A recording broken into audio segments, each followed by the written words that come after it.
ایک دفعہ کا ذکر ہے کہ کسی جنگل میں ایک چڑیا اور لومڑی رہتے تھے۔ دونوں کی اکثر جنگل میں ملاقات ہوتی، مگر آج تک دونوں ایک دوسرے کے گھر نہ گئے تھے۔ ایک دن لومڑی نے چڑیا سے کہا کہ کبھی تم میرے گھر دعوت کھانے آؤ، میں تمہارے لیے کچڑ بناؤں گی۔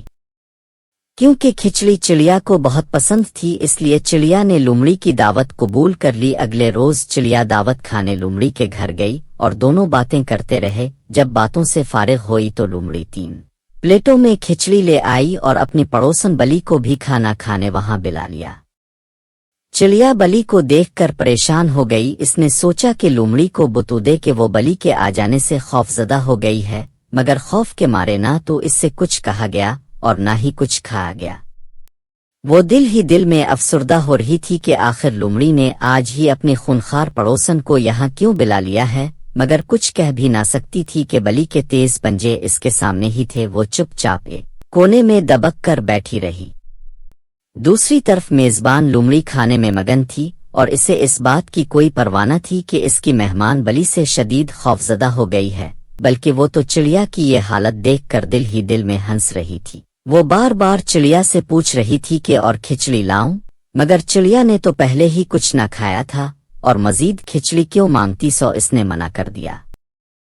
کچھ دیر بعد لومڑی کو ہنستے ہوئے دیکھ کر چڑیا کی سمجھ میں بات آ گئی کہ لومڑی نے جان بوجھ کر اس سے مذاق کیا ہے، چنانچہ چڑیا نے اس سے بدلہ لینے کی ٹھان لی۔ کئی دن بیت گئے۔ ایک دن چڑیا نے لومڑی سے کہا کہ تم نے مجھے دعوت دی، کیوں نہ میں بھی تمہیں دعوت دوں؟ تو پرسوں میرے گھر دعوت کھانے آنا، میں تمہارے لیے مچھلی کا سوپ بناؤں گی۔ یہ سنتے ہی لومڑی کے منہ میں پانی آ گیا۔ لومڑی مقررہ دن اس کے گھر پہنچ گئی۔ سوپ کی خوشبو سونگھ کر اس کے منہ میں بار بار پانی آ رہا تھا۔ کچھ دیر بعد چڑیا اس کے لیے سوپ لائی۔ آج وہ خود تو مزے سے کھچڑی کھا رہی تھی، لیکن مہمان لومڑی سراہی میں سوپ نہیں پی سکتی تھی، کیونکہ سراہی کا منہ لمبا تھا اور لومڑی کا منہ سراہی میں جا نہیں پا رہا تھا۔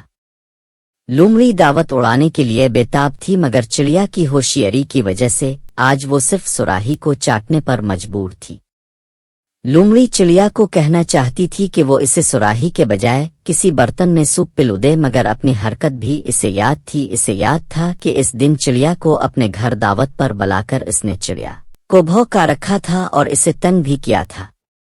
لومڑی سمجھ چکی تھی کہ اس نے دوست کو دعوت پر بلا کر جیسا سکول کیا تھا، آج ایسا ہی بدلہ اسے بھی مل رہا ہے۔ اس کو اپنی غلطی کا احساس ہوا تو اس نے چڑیا سے اپنی غلطی کی معافی مانگی، اور پھر چڑیا تو دل کی اچھی تھی ہی، اس نے بھی فوراً لومڑی کو معاف کر دیا اور بولی، بی لومڑی، جو ہوا اسے بھول جاؤ۔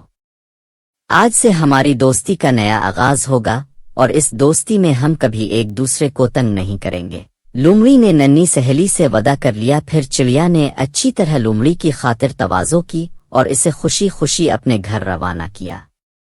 بچوں، اس کہانی سے ہمیں یہ سبق ملتا ہے کہ ہم بھی کسی کے ساتھ برا سلوک نہ کریں، کیونکہ یہ بری بات